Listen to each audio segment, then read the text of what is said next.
Can you lose fat and build muscle at the same time?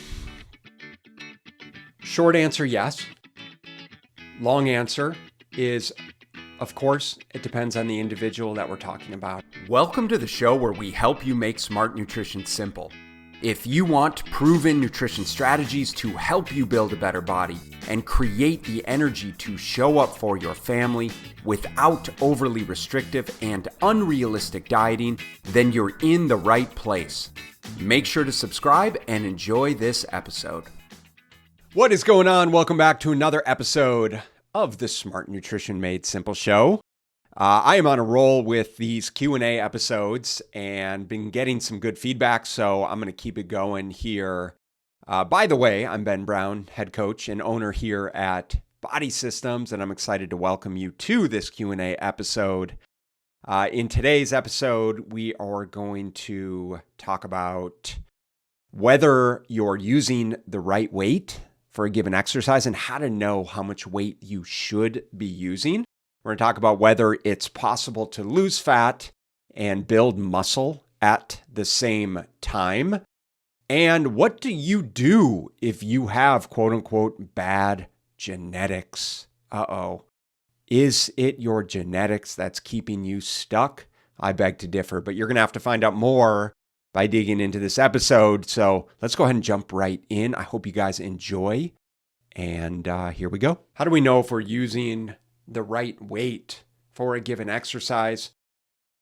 Generally, we want to make sure that the weight that we're using is challenging us for the given rep range. And so, for example, if I'm doing an exercise that calls for 10 to 12 reps, I'm going to choose a weight that won't allow me to get much past that 12 reps. Now, usually with our clientele, we talk about a 1 or a 2 rep reserve. Meaning I hit 12 reps, I likely could get one more perfect rep. That's 1 rep in reserve, possibly 2, depending on what set that we're on. And so the objective then, if we're training with that intensity in mind, is that that is going to allow me to create the stimulus that we're looking for the given rep range with the appropriate amount of weight, and then also give me something to progress from. The hard part is truly identifying whether that is, in fact, the right weight and intense enough for us. And most people that haven't trained for any given period of time, haven't trained consistently enough, haven't trained with a trainer before, haven't trained formally, whether in a sport environment or with a team, usually we don't know what we're capable of until we're really challenged. And so this often can be a very challenging aspect of the strength training process for someone to truly be able to determine and push themselves to choose an appropriate weight, which is why we always look at progressing someone over time and just reinforcing the fact that maybe over a 6 to 8 week training plan, that we're giving them the opportunity to increase the weight for the same number of reps and or increase the reps for the same number of weight or some other stimulus like that. If we choose a weight where, say it's 10 to 12 reps, we know we get to 12 and we could probably do 20, then it's far too light. If we choose a weight that won't even allow us to get to 10, it's far too heavy. And so we're kind of looking for that Goldilocks effect of like, we need it to be just right, to fall within that 10 to 12 rep range under this given example. And then say, okay, I did 50 pounds for 12 reps for 3 sets. Next week, I'm going to start with 50, but my second set, I'm going to do 55 pounds. See what we can accomplish there. Can you lose fat and build muscle at the same time? Short answer, yes. Long answer is, of course, it depends on the individual that we're talking about. And so for someone who's never really trained before, they might be relatively new to the gym. They might be significantly overweight. And it also might depend on their nutrition and their genetics.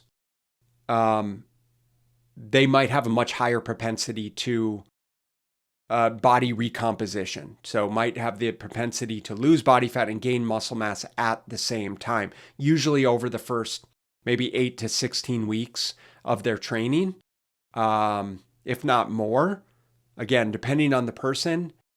But after that, after they have formal training and some semblance of a training age under their belt, after having enough exposure to the training stimulus, it's not very likely that they're going to put on much muscle mass if they're not eating in a calorie surplus, some degree of a calorie surplus, and or lose very much body fat if they're not eating in some degree of a calorie deficit. That's just generally speaking, very generally speaking, the way that things work. However, in my experience and in my opinion,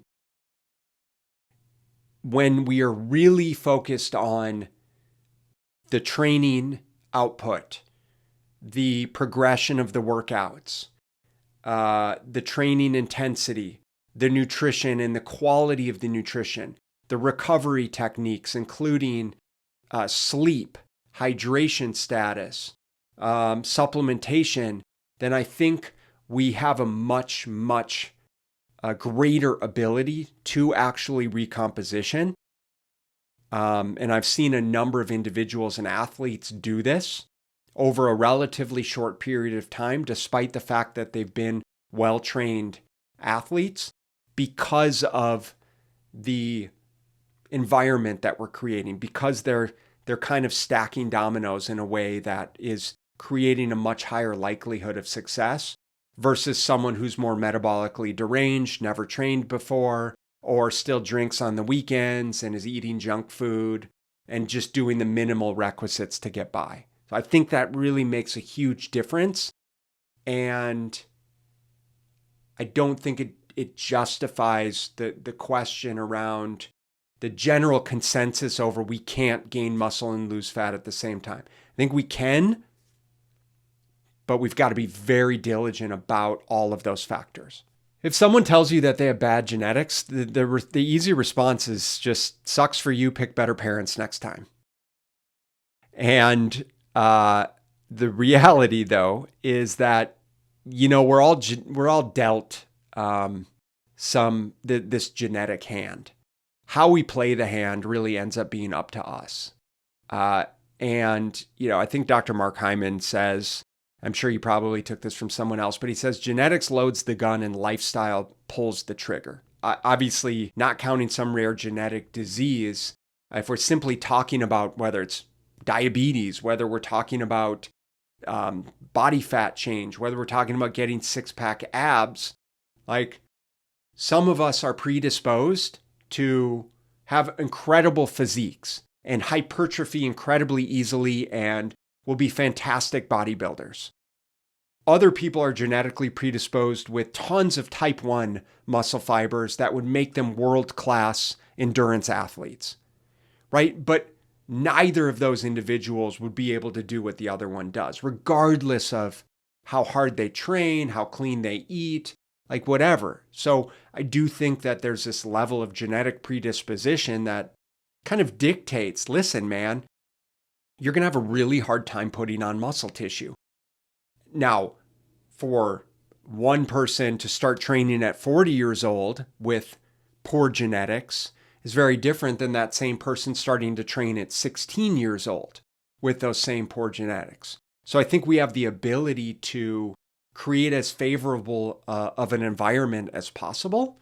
But at the same time, it doesn't guarantee that you're going to have six-pack abs. It doesn't guarantee that you're going to have bulging shoulders or great calves. Like I am cursed with, with terrible calf genetics, in which case, what are you going to do? And the point is that I think genetics matter to a degree, but it's not an excuse for putting in the work around the training, the nutrition, the level of effort, and the consistency that would allow most people to actually overcome their excuses for why their genetics are keeping them stuck. Well, there you have it. That's it for this episode of the Smart Nutrition Made Simple show. If you have questions that you'd like us to tackle in an upcoming episode, then we can't wait to hear from you. So you can submit your questions directly by just messaging us on our social media. That's at Body Systems Coaching. Or you can just message me personally, ben@bodysystems.com. Appreciate you guys listening, and I will catch you in the next episode. Thank you so much for listening. And if you found this content valuable, here are 4 ways I can help you in your nutrition journey for free. 1. Grab a free copy of my Fat Loss Fix Guide at fatlossfixguide.com. 2. Join my free group at smartnutritionmadesimple.com. 3. Subscribe to my YouTube channel at smartnutritionmadesimpletv.com. 4. Leave a 5-star rating and positive review so that we can gain access to more nutrition experts ready to share their knowledge with you and ultimately help more people make smart nutrition simple.